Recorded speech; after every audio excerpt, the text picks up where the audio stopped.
près de 44%. Selon une étude publiée par la Centrale, ce chiffre hallucinant correspond à la hausse constatée sur le prix moyen des voitures d'occasion entre janvier 2019 et décembre 2022. Dans le même temps, et selon les données partagées par l'INSEE, l'évolution du pouvoir d'achat des ménages français a plafonné à la valeur de 5,6%. En se penchant maintenant sur les chiffres officiels de l'inflation, on constate que sur la période précitée, celle-ci s'établit à 8,6%. L'augmentation du prix des voitures d'occasion que déplorent nombre d'acheteurs aujourd'hui semble donc obéir à une logique totalement décorrélée des indicateurs économiques.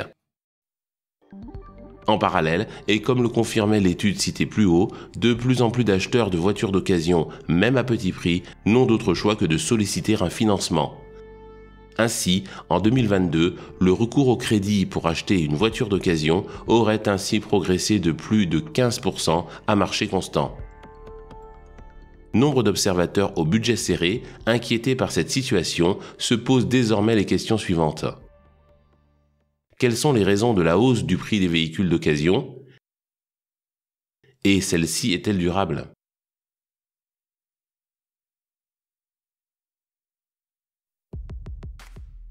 Début janvier 2022, le directeur de Renault, Luca De Meo, dévoilait la feuille de route du groupe pour les années à venir sous la forme d'un plan nommé Renaulution.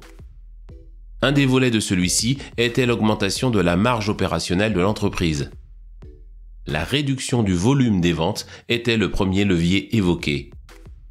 Alors que le groupe écoulait près de 5 millions de véhicules en 2019, l'ambition de Luca De Meo était de réduire les volumes de vente à 3 millions en vitesse de croisière.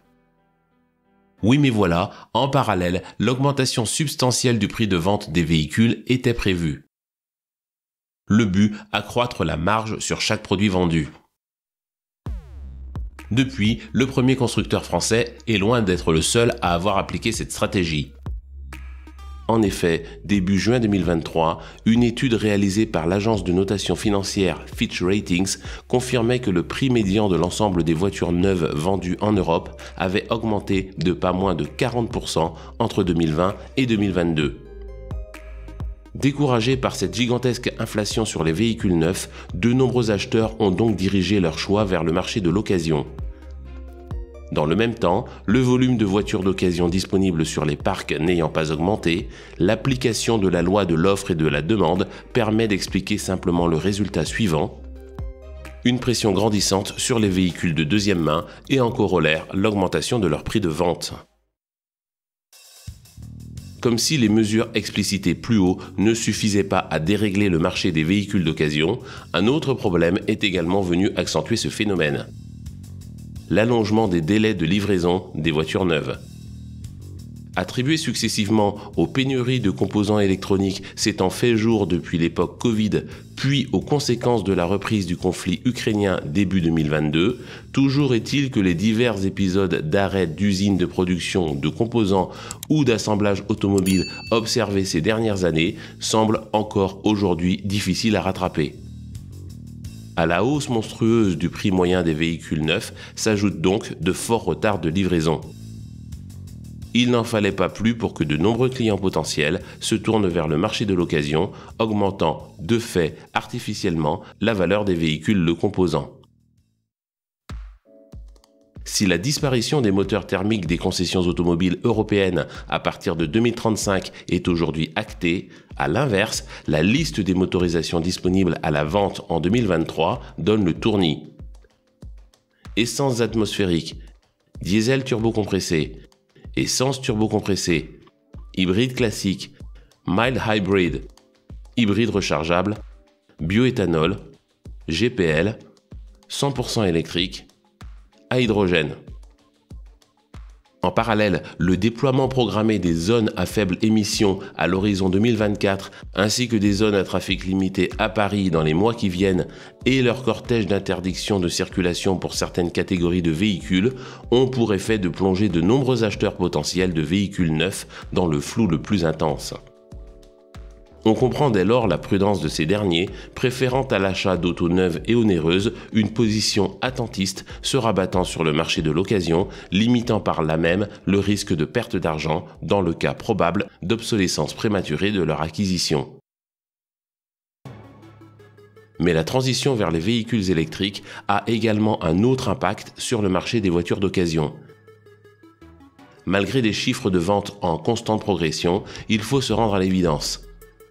Durant les 3 années écoulées, les véhicules électriques étaient très loin de représenter la majorité des véhicules neufs vendus. Plusieurs raisons permettent d'expliquer ce phénomène. Tout d'abord, des valeurs d'autonomie toujours limitées, du moins pour les modèles les plus abordables du marché. Mais aussi des temps de recharge restant toujours sans comparaison avec les temps nécessaires pour le remplissage d'un réservoir de gazole, d'essence, de GPL ou de superéthanol. S'y ajoute le casse-tête de l'accès aux bornes de recharge pour les conducteurs dont les véhicules dorment dans la rue. Mais aussi et surtout des prix à la vente complètement lunaires.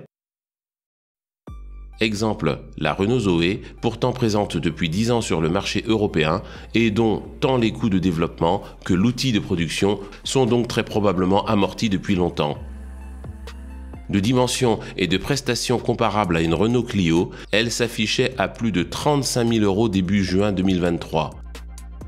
Soit 15 000 € de plus que sa sœur thermique, ayant pourtant vu son tarif exploser ces derniers mois. En parallèle, le matraquage des médias et des pouvoirs publics, ainsi que la chasse insensée faite par les mêmes acteurs au thermique a l'effet suivant: la hausse de l'intérêt des acheteurs pour les automobiles fonctionnant à l'électron. Et à la vue du tarif à neuf de ces derniers, l'engouement pour les véhicules électriques d'occasion récents n'est pas difficile à expliquer. Et avec lui, une hausse logique des tarifs de ces derniers. Une autre raison, déjà évoquée plus haut, permet d'expliquer la hausse incroyable du tarif des voitures d'occasion, mais cette fois-ci anciennes. Il s'agit du pouvoir d'achat des Français, n'en finissant pas de se dégrader. Car si les chiffres officiels communiqués par l'INSEE indiquent certes une hausse de cet indicateur ces dernières années, un lourd poste de dépenses volontairement minimisé par le même organisme vient plus qu'annuler cette embellie en trompe-l'œil. Il faut comprendre que l'indice officiel des prix à la consommation ne comptabilise que partiellement les dépenses liées au logement.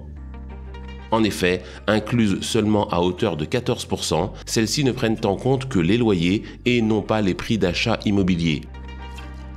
Et sur ce point, les statistiques sont formelles. Depuis 2000, l'indice du prix des logements rapporté aux revenus disponibles a totalement explosé.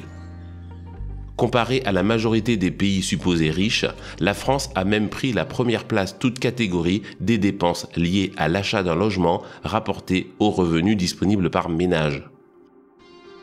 Mais ce n'est pas tout, car il n'aura échappé à personne que l'inflation est de retour.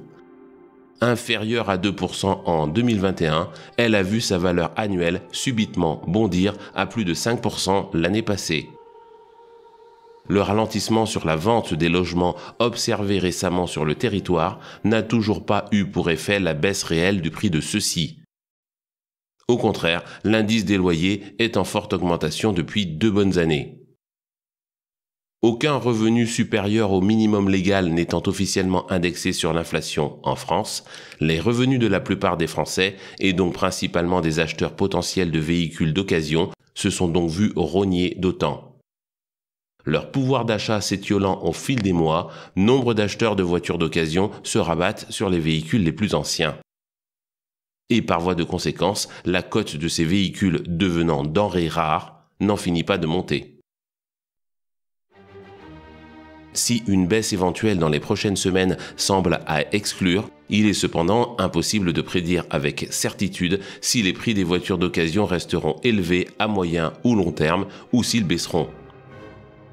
Cependant, et cette chaîne s'en fait l'écho depuis maintenant plusieurs années, le passage au tout électrique induisant l'explosion des tarifs des véhicules neufs, l'obsolescence planifiée des voitures thermiques et l'appauvrissement prévisible de la population ne peuvent mener qu'à une seule issue, la gentrification de l'automobile.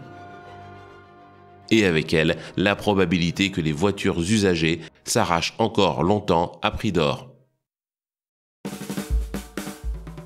Merci à tous d'être fidèles à cette chaîne. Merci également à tous les donateurs. Si vous souhaitez vous aussi soutenir financièrement la chaîne, il vous est possible d'effectuer un don. Deux solutions s'offrent à vous. La première, il vous suffit de cliquer sur le lien dédié à l'intérieur du bandeau. La seconde, il vous est désormais possible d'utiliser les Super Thanks YouTube en cliquant sur le bouton Merci sous chacune des vidéos de cette chaîne. Si vous souhaitez participer aux lives hebdomadaires, il faut cette fois-ci cliquer sur le bouton Rejoindre sous le bandeau de présentation. Si vous ne l'êtes pas encore, assurez-vous bien de vous abonner et d'actionner la cloche pour être notifié lorsque de nouvelles vidéos sont publiées.